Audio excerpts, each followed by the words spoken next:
Hello, Vachu. Let's read the question. The figure shows two protons, symbol P, and one electron, symbol E, on an axis. On the central proton, what is the direction of the force due to the electron and the force due to other proton, and C cases the net force. तो इसमें let's start with the key concept.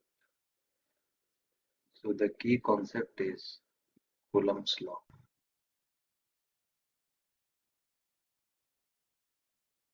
यहाँ पे मान लीजिए कि question ऐसा है कि एक इलेक्ट्रॉन है और दो प्रोटॉन है। ये मान लीजिए इलेक्ट्रॉन यहाँ रखा है, ये यहाँ पे प्रोटॉन रखा हुआ है और ये यहाँ पे कोई दूसरा प्रोटॉन रखा है। तो फर्स्ट पार्ट में force due to the electron, direction of force due to the electron. तो इलेक्ट्रॉन और प्रोटॉन पे चार्जेस क्योंकि अपोजिट है, इलेक्ट्रॉन नेगेटिवली चार्ज होता है और प्रोटॉन पॉजिटिवली चार्ज होता है, तो इन दोनों के बीच में अट्रैक्शन होगी। मान लीजिए फोर्स आपका है, तो ये केस ए में फोर्स होगा टुवर्ड्स लेफ्ट। B part,